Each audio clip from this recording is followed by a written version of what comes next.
Hi, welcome to our June real estate seminar, and we're super excited, and we want to thank many of you guys for sending us questions you want us to ask. We're sitting here with the fabulous local builder, Gary Schwed, and from Shiloh Builders, and he is going to talk to us a little bit about the building process. As real estate agents, we get constantly asked, I can't find the perfect home, so I'd like to find the perfect home, or I want to build the perfect home.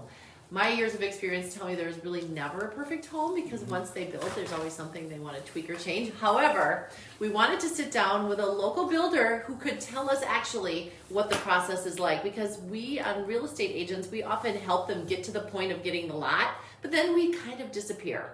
So Gary's going to help fill in some of the blanks for us today. Thank you, Gary. Absolutely. Let's get started here. So we're going to start by talking a little bit about tips to helping you choose the right builder. And we were actually just talking a little bit about how difficult it is to find employees right now, and that everybody that maybe has swung a hammer might think that they're a builder, but might not be the case. So why don't you talk a little bit about the process of choosing your builder? Yeah, that's the biggest place to start, and it seems like kind of a no-brainer. It's like, oh, there's the guy in the corner, I'll call him, but you know, picking the right builder is a big part of the process. It makes, I mean, ultimately 20 years down the road, you may forget the builder portion of it, but that makes a big difference whether, you know, that first portion of the home, how happy you are is how that process went. Because when, you know, a lot of people just look at price, like, okay, well, he's the cheapest, that's my builder. Yeah, that's not the best way to do things. And yeah, I usually recommend get more than one price, because you'll be surprised how much they vary. Okay. And aside from that, just communicating with the builder, sit down, talk a little bit, talk about the process and everything, and sometimes you'll get a feel for how compatible you are with a person. Because this is not just a transaction like when you buy a car, it's a relationship that's going to go on for a year or so as you work together to try to build this house. And I would assume it would be like sort of like the real estate transaction. Even after you're done and you picked up your stuff and you've moved on, if they need an addition, if they need a detached garage built, if they need something else, that you would be able to come there and help them out with those after closing things too. Right. Yep. Exactly. Yeah. So, you know, that's a big part of the process, being able to communicate with the builder that you choose. Awesome. So, you know, that's something that gets overlooked in the, you know, the price concern sometimes. So when somebody sits down with you for the very first time, do they come to you with like, here's what I want, Gary?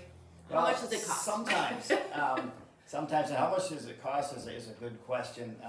You know, the budget is a good thing for you to realize. Everybody, you think about, hey, I want 3 bedrooms, I want a screen porch, you know, all the things that you want.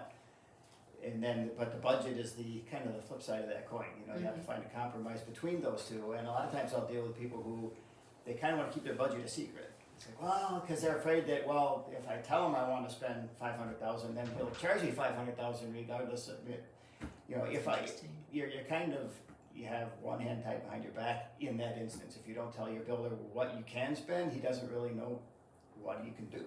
Exactly. That's a really interesting point. So working with your builder, you have to be able, and you have to be comfortable answering those questions about the budget, because yeah, that makes sense. It's sort of like, how would we ever show a home or go out and help somebody buy something if we don't know what their budget is? They have to have that same trust with you that they would have with us. Right. Makes sense. Right. And that's part of, I guess, that relationship process, and, you know, maybe talking to a few people to realize, okay, they're trustworthy, you know, they're not going to sell me, you know, charge me more than what I'm getting.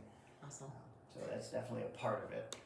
Do people often, and I know you've got up there pictures and references, do they actually have you ever taken them to a property you built maybe 2 years ago and said, hey, this is what I do? Okay. Yeah, definitely have. And it helps a lot of times to look at a similar property. They can say, well, I'm looking at, you know, this is kind of what I want, and then we can look at something that we've built that is similar to that, and they'll look at that and even say, hey, this is perfect, or well, maybe it's not quite what I want after all. But not only do they get to see a project that you've done, but it helps in their thought process. They're idealizing what they want. Awesome. I love that.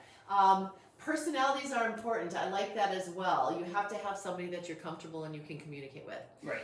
How many of the people that you work with would you say are local versus arm's length projects? So do you have a lot of people that are like out at the job site every day seeing what you're doing, or are most of your people not actually local? Most of them aren't local. Okay. They're either a second home, or a lot of people are looking to retire up here, or just, you know, with everything that's, you know, the way things have been lately, people wanting to move up here, work from home or whatever, get out of the city. But they're still down there while we build, so a lot of times there's, hey, every week I'll take some pictures and send them to you, so you can kind of, I mean, pictures don't always do justice, but at least you have some idea, some frame of That's reference. awesome. That's what I was trying to figure out, because I would think for them to at least feel like they have some sort of hand on the project would be Right. awesome. Right. Awesome.